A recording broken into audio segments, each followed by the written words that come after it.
Hey, I just finished putting the airplane up. We went flying to Stearman, and it's just an absolutely gorgeous day. We've been looking at the weather for a couple of days. Well, ever since before Christmas, the weather's been pretty crappy. Rain, cold winds, blah. It just rain, a lot of rain. So we've been watching the weather real closely, and it looked like maybe this Saturday it would be really awesome. Here it is, the 5th day of July. I think it's 70 degrees outside, virtually no wind. It's truly, truly awesome. So my buddy and I, with Stearman 711, the Navy version, we went flying today, did a little formation, and the sun was absolutely gorgeous. And I just finished putting the airplane up. So what I'm going to do is we're going to go take a look. Well, I got to show you the day. I mean, it's just incredible. But we're going to go take a look at some of that formation video and just see what happened. It's really, really amazing. And colors are beautiful, yellow and blue and stuff like that. So you just can't see, this is awesome. I mean, yeah, like 2 days ago, it was low clouds and spitting rain and other crap like that, and now the sun's just shining like amazing blue sky. Oh man, so who wants to live up north? Sorry guys, but it's crazy stuff. So anyway, let's go see what that formation video looks like. It was truly, truly cool. I misspoke a minute ago. I meant to say the 5th of January, not July. It's the middle of the winter, really cold. We had temperatures in the 32, freezing ice from everywhere. So here we're going to taxi out, nice start. Taxi out, we're going to meet the my lead out at runway, down at the end of the runway. And we'll do our warm-up, turn around, do our warm-up, and engine run-up, and then we'll take off. We're going to take off in a string, where the lead takes off first, and number 2 takes off later. I'm going to use a technique where I wait until taking the runway until I see air under his tires. So we have a good separation in case he had to abort or something like that, so I wouldn't have to have a conflict on the runway. So here he is coming into the hammerhead. We'll do a quick run up and then we're ready to go. We're going to do a rejoin straight ahead today, and what Lee's going to do is he's going to take off and then turn to the south, so we're heading north right now. And as he rolls out straight, I'll start my turn and then we'll do the rejoin. The thing that civilian formation pilots often mess up in the rejoin is they don't manage their closure rates. They don't perceive it, and they don't manage it well, so they overshoot like crazy, so they don't like it. They like turning rejoins. The thing about straight ahead rejoins is you have to control your closure rate. You have to anticipate it and then know what the other guy's flying and then manage your closure rate here. And as you can see, it's really not a big deal. Boom, you're in position, and it works really well. The eye doesn't detect motion until about 300 feet, so you have to anticipate it and handle it ahead of time. But other than that, it works pretty good. Let's do a crossunder right here, real quick. And the thing about a crossunder is all you have to do is get nose-tail separation, get a little altitude here. So you pull the power, and then you fall aft, go down. Once you go do that, get the power back in, otherwise you're going to be spit out. You're going to go way aft. You don't want to do that.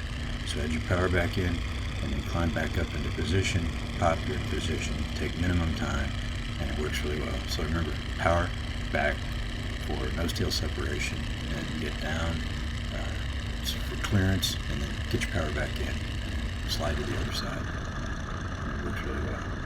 Now we're on the outside of a turn. You're going to add a little power, and I like to work independent 3-axis. That's up, down, left, right, and forward and aft. Forward and aft is small movements on the power. What I do is I put my hand down on the throttle quadrant and then just use that as a brace to operate the throttle. This is a low pass on Sugar Airfield. A good friend of ours, not far from Borland, has a nice grass strip we like to land on. Tailwheeler, kind of single line grass pavement. So it's a lot of fun to go over there. We're doing a low pass. They're all down there watching, so we're saying hello. And we're going to do a little more formation. So remember, power small movements. Don't jockey that power back and forth a whole lot. Just makes it really hard to do things. Remember that crossunders. Power for nose-tail separation, altitude for clearance, and then get the power back in, and then pop back up into position. And then you're done. That's a crossunder. It's really not a big deal. It's a lot of fun.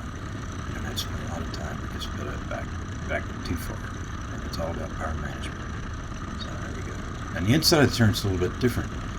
What we have to do is pull a little power. Again, up, down, left, right, power for fore and aft, but you can hit pull power because you're flying a smaller turn radius. On the outside of the turn circle, you're flying a longer turn radius. Right now we're going to watch Lead do a touch and go here at Chigger, and this is a near perfect pattern. Just watch this. He's power off. He blips the throttle to make sure the engine's running, middle of the deal, middle of the turn, and then off he goes. This is a curvilinear approach, which it works great in Stearman's. Nice touchdown. He's going to power up and then take off. And I got the shot actually in my Stearman, so we're going to watch that here in just a second. You can see him there framed by the wings. We're just going to follow him all the way down. Beautiful, beautiful shot. Beautiful day. Nice pattern, nice and tight. All power off. What happens if you lose an engine? You need to have some practice, some proficiency at being able to land without power. So that's one of the reasons why we do these power off landings. Nice approach. Nice flare. Nice touchdown. Not dramatic. Drama is not a good thing in flying, at least in my opinion. So here he's just missed the takeoff because of my wing. Sorry about that. Alright. Now we're back together again. We're going to do a little pass by Borland and initial, and then we're going to land. You can see Borland right there by the end struts. There's a little lake and some hangars and stuff. So here's the initial. You can see the runway there. I'm pretty much right over the runway. Leads to the left. And then we're going to pitch up and land, and I'll capture my landing at Borland. We got his at Chigger, so we're going to capture mine at Borland. So here we go. Just a second.